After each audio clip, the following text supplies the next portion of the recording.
Hertfordshire is home to multiple promising combat sportsmen. We visited two different gyms to find out what fighters and coaches of martial arts think about their trade and how they go about mentally preparing, training and fighting.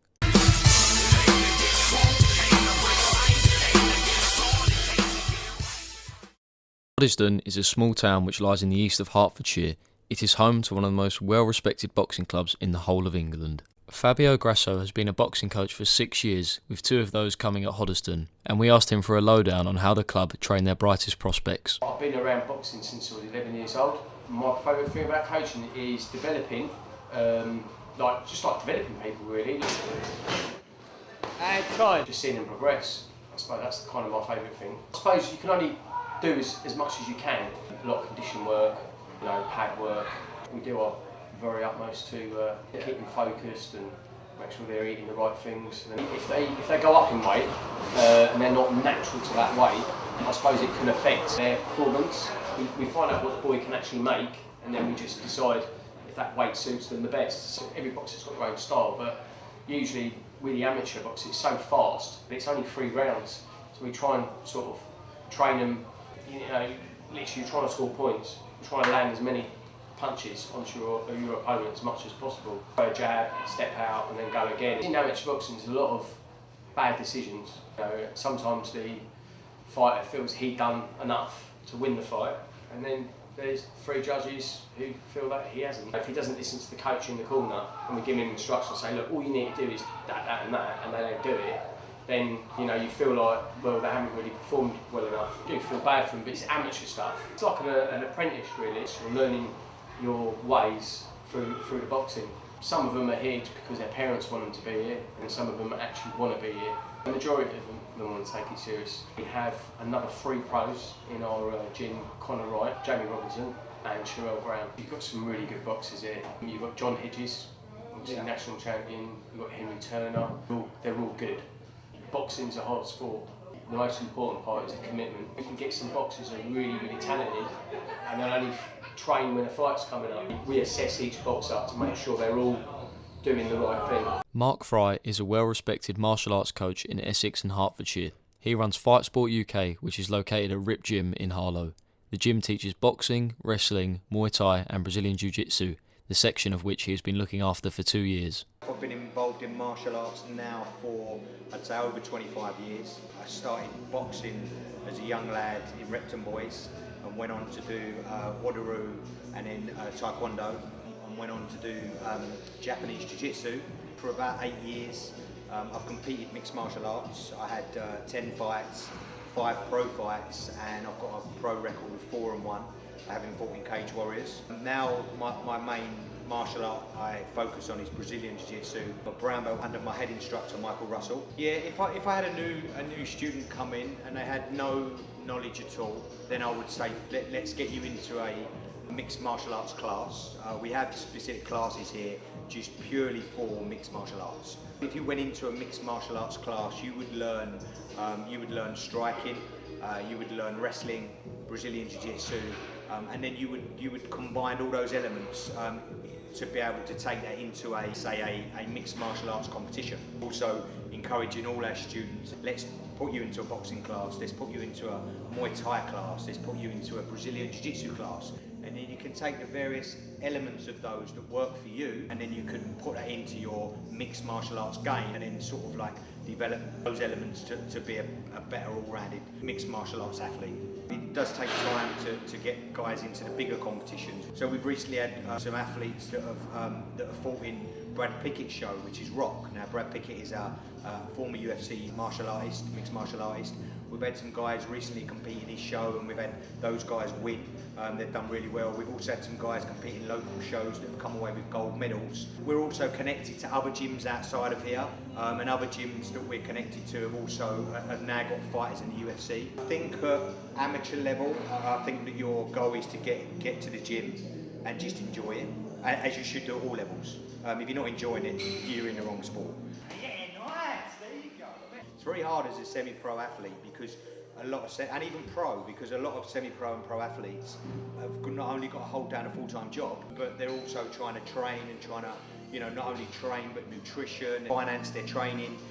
They need to get their sleep also whilst they're resting as well. As they begin to move away from semi-pro into pro, especially as they begin to move up in the pro ranks, and then there's a huge pressure on them guys in relation to, I need to now move away from earning a salary and pretty much living MMA. Settle down, settle.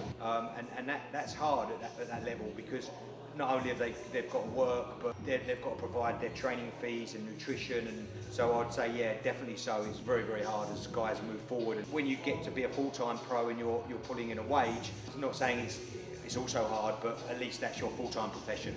I didn't actually get into MMA until I was 28. We're talking now 15 years ago, very, very new. So if you think about a 28-year-old in their career, if I'm honest, if you're getting into a sport at 28, you're really heading towards the end of your career. That being said, what I would turn around and say is I still had 10 fights, I still had 5 pro fights, and I still achieved the record of 4-1 pro. At the time of achieving a record of 4-1 pro, for me, it was either, do you want to focus on your coaching, or do you want to try and keep going and getting in the UFC? For me, my heart felt like, business, coaching. I wanted to help younger athletes coming in. I'd built up a lot of experience as a coach. I've got guys around me that say you're a great coach, and for me, it was just made sense to just open up Fight Sports UK, which I've got a passion for, and just coach the guys in as I say, boxing, MMA, Brazilian Jiu-Jitsu. I'm a pretty all-rounded coach, and that's why I really decided the sort of path of coaching rather than trying to get in the UFC. As I say, there's a big sacrifice athletes make, especially in the early career when they're trying to get themselves up in relation to funding themselves. If you're not focused on your mental side of your game, if you're not mentally focused on training hard, if you're not mentally focused on dieting, all of your nutrition, then you're not even going to make it into your amateur fights, into your semi-pro fights. Heart, dedication, mentality is everything. We're quite advanced in psychological training we can get now. There's lots of CBT training, cognitive behavioural therapy and psychotherapy that help these athletes get their mental aspect to the best it can be. I would say that the psychological part of it, training, competing, is just such a large part of the game. If you're not fully focused, then how can you achieve those goals that you want to achieve? After picking the brains of 2 fairly different types of coach, we wanted to hear from 2 of Hoddesdon's most promising boxers. Yeah, well, I started boxing when I was about 11. I played rugby at first, and my dad thought it was time to change it up because I was small. And I weren't big enough to be able to take out these boys getting injured all the time. So I went up to Harlow at first, and now I'm boxing at Hoddesdon, boxing at 49 kilos on a youth category. First fight, didn't really know what was going on, just told I had a fight, went to it, so there was no real nerves. How did that work out for you then? Yeah, I lost. My boxing record is 16, lost 3, and I'm a 6-time national champion. Yeah, I'd say as I've got more into the boxing, I've had to make a lot of sacrifices. I'm either at the gym or I'm at home, eating, sleeping, don't really have time to go out and socialise. I suppose my mum, she doesn't really like it. She's worried that once with a broken nose, once it's broke, you never look the same again. My dad's, he's on if you want to do it, but you got to put full effort in because you can't go into a combat sport half-hearted. If you're not maximum effort, you're not going to get anywhere. I've got a strength and conditioning coach that I have on the side that works with me once a month to work on glute strengthening, some more power in the shots. Yeah, I'm quite superstitious for a fight. For a bout, I'll pace up and down for about 45 minutes just to get my head in the right place. Are you working towards any specific long-term goals for this sport? I just want to go professional, win British titles, European titles, hopefully go all the way. You've got to tell yourself it will all pay off in the long run. I suppose in the amateur ranks it's more you've got to focus on yourself to achieve, because what everyone else is doing doesn't really affect you, but professional boxers like Vasyl Lomachenko, because his footwork's unreal, so it'd be like that, I would laughing. John Hedges continues the theme of being a serial winner at Hoddesdon, having already won titles in Sweden, Denmark and Italy. He is the number 1 for his age and weight in the UK, having made 3 national finals, with his first win coming this year. We were intrigued to hear about his story in boxing. I started boxing when I was about 7 years old. My brother used to box, Sway Lee. He boxed at West Ham, amateur boxing club, and then he moved to Repton in Bethnal Green. I wanted to be like him, so I followed into the sport. My first fight at 54 kg. Full fight, I left Repton in Bethnal Green and now I moved to Hoddesdon here. John is adamant that his original setbacks and defeats at the final hurdle are what make him the successful boxer he is today. Yeah, 100%. Like getting so close to it every year, like boxing, and then getting right to the final where everyone's getting belts, trophies, and one weren't as bad because it was in the England vest and represented my country, but the other two, like, they hurt like hell.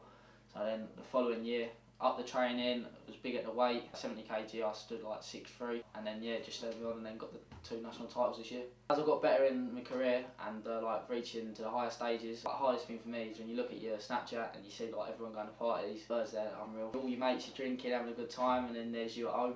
That's been a killer, but when you think you're in that ring and then you can call yourself #1 in Great Britain, it's like... It's all worth it in the end. Yeah. It's next level, get a lot of recognition for it, no partying. I'm on Team England at the moment. It'd be nice to move on for Team England and box with GB in like Commonwealth Games or Olympic Games. Get a nice little boxing deal and contract and then go professional. Family think with boxing, they're all really supportive. My mum wanted to be a ballerina, went up the gym with my brother, watched him a few times, got into it, and then obviously it followed on from there. And yeah, my dad's obviously a coach, so he's been my coach since I've been boxing. Trains me 4 or 5 times a week at home, it's everything in championship, so yeah, he's supportive. My granddad also, he's up the gym every night. He's the weights manager. Shorts on first and then boots straight after. And then say, like, as cringy as it sounds, like, you have to say a little prayer. And then every time before I box, I like to do a cross, like with my hands, and then punch out to my opponent. Go back to the corner, hit my dad's hand, hit my coach's hand, Sab, and then that's me ready. Yeah. So there you have it, a brief rundown on how coaches and fighters go about their trade. We hope you enjoyed our documentary and learned something new.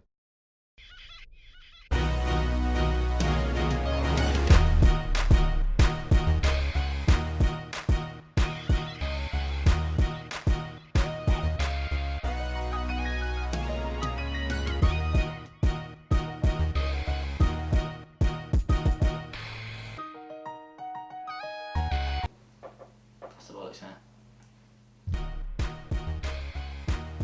Oh, are you interviewing him?